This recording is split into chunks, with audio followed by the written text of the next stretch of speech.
Hi guys, very warm welcome to all of you. आज के video में मैं एक बहुत ही बेहतरीन किताब के बारे में, आप कह सकते हैं एक ज़बरदस्त क्लासिक के बारे में बात करूंगा। इस किताब का नाम है मृत्युंजय। ठीक है, मृत्युंजय जो वर्ड है इसका मतलब होता है एक ऐसा इंसान जिसने मौत को जीत लिया हो। One who has conquered death, the death conqueror. ठीक है, तो अब ये मृत्युंजय कौन है, किसके बारे में राइटर यहाँ बात कर रहे हैं। मृत्युंजय कहानी है वॉरियर कर्ण की, वही वॉरियर कर्ण जिनके बारे में हम महाभारत में पढ़ते हैं। अब आप सोचेंगे कि महाभारत के बारे में तो हम सब ऑलरेडी जानते ही हैं, बचपन से हम उसको टीवी पे भी देखते आ रहे हैं, B.R. चोपड़ा की महाभारत हमने देखी है, तो फिर इस किताब में ऐसा क्या खास है, क्यों मैंने इस किताब को यहाँ पे लिया है और इस किताब को क्लासिक का दर्जा क्यों हासिल है। देखिए क्या होता है कि अगर आप ये समझना चाहते हैं कि एग्जैक्टली जो कर्ण थे उनके दिमाग में क्या चलता था, उनके मन में क्या चलता था, बहुत छोटे से लेके जब वो पैदा हुए और जब उनका एंड हुआ, जब वीर गति को प्राप्त हुए, तब तक पूरी उनकी लाइफ में वो मन में उनके क्या चला, क्या क्या वो सोचते थे, ये अगर आप समझना चाहते हैं तो उसके लिए आपको ये बुक पढ़नी पड़ेगी। ज़बरदस्त यहाँ पे राइटर की इमेजिनेशन है। ठीक है, राइटर ने अपनी इमेजिनेशन के थ्रू कर्ण जो है उनकी पूरी लाइफ को डिस्क्राइब किया है। एक तरीके से आप कह सकते हो कि कर्ण की पूरी बायोग्राफी है ये। लेकिन जब किताब पढ़ते हो आप, तो किताब पढ़ते टाइम आपको ऐसा लगेगा कि ये किताब राइटर ने नहीं लिखी, आपको पढ़ते टाइम ऐसा लगेगा कि खुद कर्ण ने किताब लिखी है। आपको ऐसा महसूस होगा कि कर्ण की ऑटोबायोग्राफी है। ठीक है, और एक एक पेज मैं आपको बता दूं, मैं हज़ारों बुक्स पढ़ चुका हूं अभी तक, एक एक पेज जो है ना आपके अंदर एक एडवेंचर वाली फीलिंग भर देगा। आपको लगेगा कि ये जो कैरेक्टर है ये आपसे बात कर रहा है। बहुत खूबसूरत तरीके से लिखा है। ठीक है, ओरिजिनली ये किताब मराठी में थी, इसको ट्रांसलेट किया गया है हिंदी में, इंग्लिश में और भी लैंग्वेजेस में किया हुआ, उसके बारे में मुझे नहीं पता। तो मैंने इसको हिंदी में चूज़ करा क्योंकि मुझे इंग्लिश से ज़्यादा हिंदी ज़्यादा अच्छी लगती है, समझ में आती है, ज़्यादा कनेक्ट कर पाता हूँ। तो मैं बोलूँगा इस बुक को पढ़िएगा, जिस भी लैंग्वेज में आपको पढ़ना है, हिंदी इंग्लिश, जिसमें भी आप कंफर्टेबल हो। और नहीं पढ़ सकते क्योंकि शायद आजकल जनरेशन ज़्यादा किताबें पढ़ने में बिलीव करती नहीं है, वो वीडियोज़ में और पॉडकास्ट में ज़्यादा बिलीव करती है। एटलीस्ट इन वीडियोज़ को देख लीजिए, आपको काफ़ी कुछ मैं कोशिश करूँगा कि आप तक पहुँचा पाऊँ। चलिए स्टार्ट करते हैं। ठीक है, कर्ण की बायोग्राफी को। अब स्टार्टिंग में क्या है कि ये दिखाया गया जो कर्ण है उनका जो बर्थ हुआ है वो हुआ है चंपा नगरी में। और जब ये पैदा हुए कर्ण, तो ये कानों में कुंडल लेके पैदा हुए। अब कानों में, दोनों कानों में कुंडल है, तो इनको लगता है ऐसा कैसे हो रहा है कि मेरे कानों में कुंडल है, बाकी बच्चों में तो किसी की कुंडल है नहीं। ठीक है, छोटे हैं तो बच्चा तो क्यूरियस होता ही है। और ऑब्वियसली जब बाकियों से डिफरेंट लग रहे हैं, अलग लग रहे हैं, तो सोचते थे कि मतलब क्या मेरे पास कोई सुपर पावर है या मेरे पास कोई और ताकत है, तो मतलब ऐसा कैसे कि मेरे पास कुंडल है, बाकियों के पास कुंडल नहीं है। अपनी मदर से पूछते हैं, बहुत छोटे हैं, 4-5 साल के हैं, अपनी मदर से पूछते हैं कि माँ मुझे बताओ कि मेरे कुंडल है, बाकियों कुंडल क्यों नहीं है। तो माँ इनकी जवाब नहीं देती। इनफैक्ट इनकी मदर इनको हमेशा बोलती है कि बेटा तुम्हें जहाँ जाना है जाना, बट तुम गंगा नदी के पास मत जाना। इनको वॉर्न करती हैं। अब वॉर्न क्यों करती हैं ये आगे स्टोरी जब आगे जाएगी तो मालूम पड़ेगा, अभी से नहीं बताना चाहता मैं। ठीक है, बस अभी इतना मान के चलिए कि जो उनकी मदर है इनको वॉर्न कर रही है कि तुम्हें गंगा नदी के पास नहीं जाना।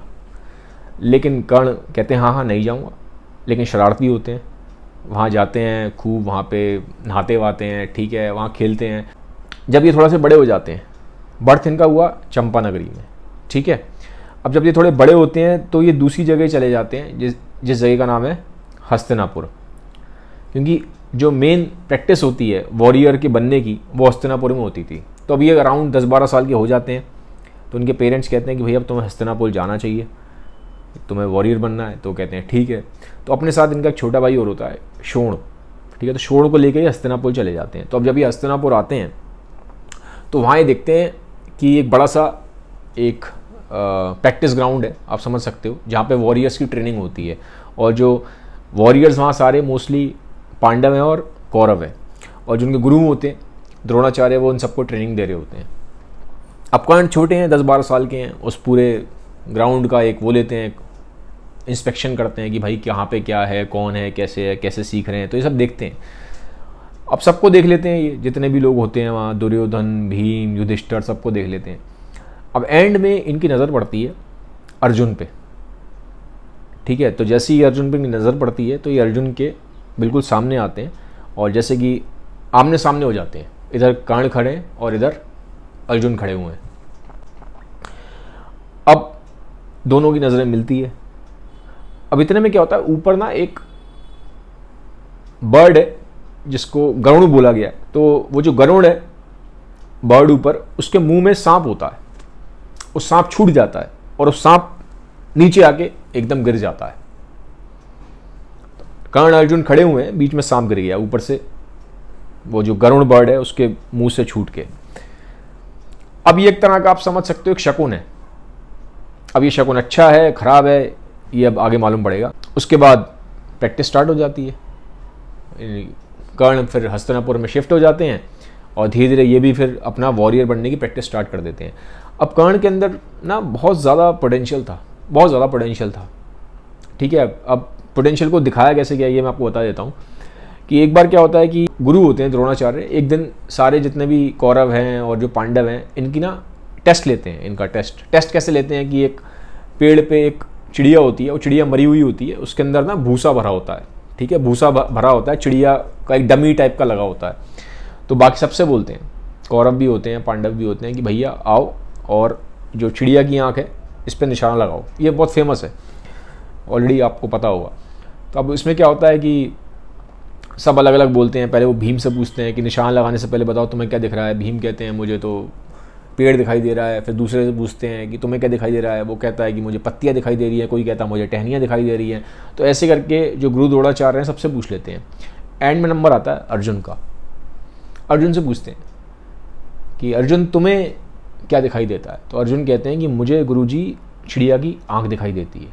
तो अब द्रोणाचार्य अर्जुन का जब आंसर सुनते हैं तो खुश होते हैं। तो कहते हैं अर्जुन से कि तुम तीर चलाओ। अर्जुन धनुष पे तीर चलाते हैं और तीर एकदम चिड़िया की आँख में ही जाके लगता है, ठीक है।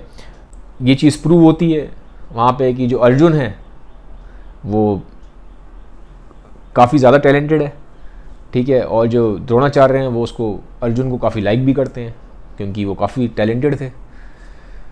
अब उस टाइम पे कर्ण नहीं थे वहाँ पे, जो कर्ण थे वो जब इंसिडेंट हो रहा था वहाँ पे होते नहीं हैं। लेकिन शाम को जो गुरु द्रोणाचार्य हैं उनके लड़के होते हैं अश्वत्थामा से कर्ण का रिलेशन बहुत अच्छा है, बहुत अच्छी दोस्ती होती है। तो शाम को जो अश्वत्थामा होते हैं वो बताते हैं कर्ण को कि सुबह अर्जुन ने इस तरह से जो चिड़िया की आँख है उसमें निशान लगाया, वो काफ़ी टैलेंटेड है।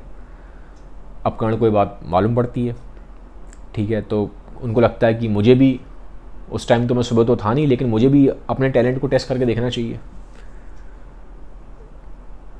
तो होता क्या है कि जब शाम हो जाती है ना, तो शाम के टाइम पे थोड़ा जब हल्का हल्का अंधेरा सा होने लगता है, ये ना एक समझ लीजिए आप उस टाइम पे एक तरह की लालटेन, जैसे लालटेन होती है तो हल्का हल्का अंधेरा सा होने लगा है। शाम जैसे होती है, ढल रही है शाम, उस टाइप से।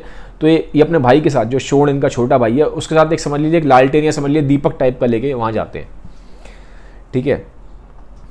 तो ये बोलते हैं शोण से एक काम करो, वो जो पेड़ था ना अशोक का पेड़ था, तो बोलते हैं कि भाई एक काम करो शोण, तुम उस अशोक के पेड़ पे जाओ और सेम वैसी चिड़िया, मतलब जो चिड़िया होती है ना, मैंने आपको बताया था जो एक चिड़िया है जो मरी हुई है उसके अंदर भूसा भरा हुआ है, तो वैसी एक चिड़िया कर्ण उसको देते हैं, शोण को, अपने भाई को। कहते हैं कि तुम जाके उसी अशोक के पेड़ पे,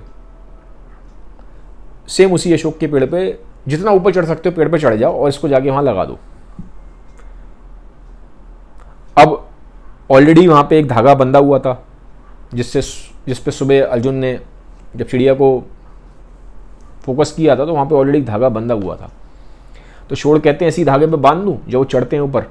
तो कहते हैं नहीं, इस पे नहीं, तुम अभी और ऊपर चढ़ो, जितना ऊपर चढ़ सकते हो उतना ऊंचाई पे जाके लगाना चिड़िया को। तो शोण कहते हैं ठीक है। तो अब जितना हाईएस्ट हो सकता है शोण चढ़ सकते हैं, चढ़ जाते हैं पेड़ पे और बहुत ऊंचाई पे जाके लगा देते हैं, उसको बांध देते हैं चिड़िया को।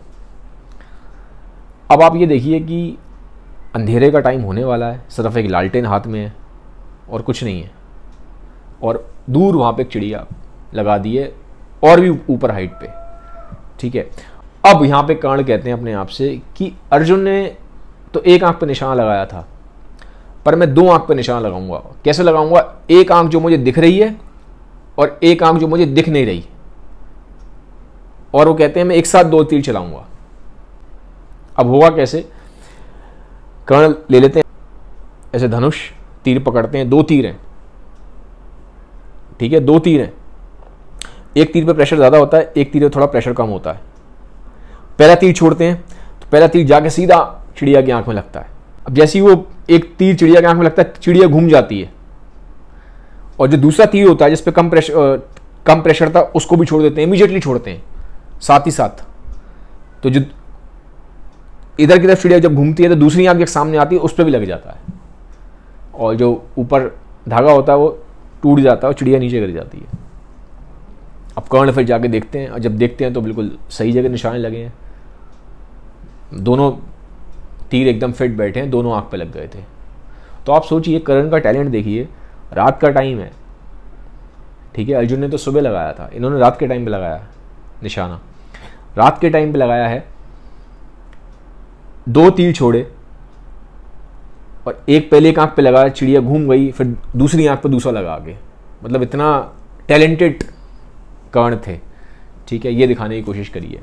तो ये पहला इंसिडेंट है, ठीक है। अब ये राइटर की इमेजिनेशन है, ठीक है, ये आप पॉइंट समझने की कोशिश करो, ये राइटर की इमेजिनेशन है, क्योंकि राइटर ने कर्ण को एक हीरो दिखाया है, इस पॉइंट को भी ध्यान रखना, ठीक है। अब हमें ये भी मालूम पड़ता है जो कर्ण में ना खाली यही नहीं कि तीर चलाने का टैलेंट है, कर्ण में जो बॉडी की पावर है, बॉडी की स्ट्रेंथ है, ये भी बहुत ज़्यादा है। कैसे ज़्यादा है? एक जगह इंसिडेंट आता है कि जो भीम होते हैं, वो भीम ना एक लोहे की पूरा प्रॉपर समझ लीजिए सरिया होता है ना, सरिया, लोहे का सरिया, उससे मैं थोड़ा ओवर सिंप्लीफाई कर रहा हूँ समझाने के लिए। तो लोहे के सरिये को ना पूरा मोड़ देते हैं, बहुत मोटा सरिया होता है, भीम पूरा उसको ऐसे मोड़ देते हैं, तो आधा ज़मीन में खड़ा हुआ है, आधा ऐसे मुड़ा हुआ है। तो एक दिन वहाँ पे कर्ण होते हैं, वो पूछते हैं अश्वत्थामा से, यहाँ पे ये लोहे का ऐसे है एकदम बड़ा सा कोई ये सरिया सा, ये मुड़ा क्यों हुआ है? आधा ज़मीन में है खड़ा हुआ और आधा मुड़ा हुआ है, ऐसा चक्कर क्या है? तो अश्वत्थामा बताते हैं कि भीम ने किया है, भीम में बहुत ताकत है, भीम इसको मोड़ सकते हैं और भीम इसको वापस सीधा कर सकते हैं, और किसी की इतनी शरीर में उतनी ताकत नहीं है, और किसी के इतने शरीर में। तो कर्ण कहते हैं मैं भी करूँगा, ठीक है। तो अश्वत्थामा कहते हैं नहीं कर पाओगे, भीम जितनी ताकत किसी में नहीं है। तो मैं मानता हूँ तुम धनुर्विद्या में बढ़िया हो, तीर चलाने में एकदम बहुत अच्छे हो, लेकिन बॉडी की स्ट्रेंथ में तुम भीम को बीट नहीं कर पाओगे। कर्ण कहते हैं अच्छा ठीक है, एक बार देखते हैं, ठीक है, टेस्ट करके देखते हैं। तो अपना जो धनुष वगैरह होता है वो पकड़ाते हैं अश्वत्थामा को, फिर जाते हैं और वो जो लोहे का वो जो मैंने बताया जो सरिया मुड़ा हुआ है उसको पकड़ते हैं। और जब पकड़ते हैं तो पहले एकदम से ना आंख बंद करके सूर्य देव का ध्यान करते हैं कि जब भी इस तरह का कोई टास्क करेंगे ना जहाँ पे लगेगा कि कोई बहुत बड़ा टास्क है और मुश्किल टास्क लग रहा है, ये हमेशा सूर्यदेव को याद करेंगे। तो आंख बंद करते हैं, सूर्यदेव को याद करते हैं, और ताकत इतनी होती है कि पूरा उसको सीधा कर देते हैं झटके में। अश्वत्थामा होते हैं, वो देखते हैं, हैरान हो जाते हैं, कहते हैं यार मतलब पावर है क्या है, ठीक है। और फिर वो पास आते हैं एकदम उसको ना, इनकी पीठ थपथपाने की कोशिश करते हैं कर्ण की। जैसे पीठ थपथपाते हैं एकदम से हाथ हटाते हैं अश्वत्थामा, वो कहते हैं कर्ण ये क्या, तुम्हारी जो पीठ है ये तो बिल्कुल आग की तरह धधक रही है, आग की तरह जल रही है, ठीक है। एक्चुअली में इसको भी पता क्यों बोला गया, ये बोला गया था कि कर्ण के अंदर ना बहुत ज़्यादा एनर्जी थी, बहुत ज़्यादा एनर्जी थी, एक सिंबल है कि ताकत बहुत ज़्यादा है। ये क्यों दिखा रहा है यहाँ पर राइटर इसको, इस चीज़ को, ताकि ये दिखाने के लिए कि किसी आदमी में इतनी एनर्जी है कि बॉडी में से आग की तरह बाहर निकल रही है। इनफैक्ट ये बोला जाता था कि जब ये वो करते थे ना, कुश्ती करते थे, तो कुश्ती में अकेले ये 3-3 4-4 से बढ़ जाते थे। ये कहते थे आओ 3-3 4-4 सब मेरे साथ आओ। तो इतने टैलेंटेड थे, कुश्ती में बहुत टैलेंटेड, ताकत बहुत थी इनके बॉडी के अंदर, ठीक है। और इन्होंने इस चीज़ को भी बोला है राइटर ने कि जो इनके ओपोनेंट्स होते थे वो कहते थे भाई कर्ण तुम्हारे अंदर इतनी ज़्यादा ताकत है, तुम्हारे शरीर में इतनी ज़्यादा अग्नि है कि पहले तुम जाके गंगा नदी में नहाओ, थोड़ा उस अपनी अग्नि को शांत करो, फिर आके हमसे लड़ना।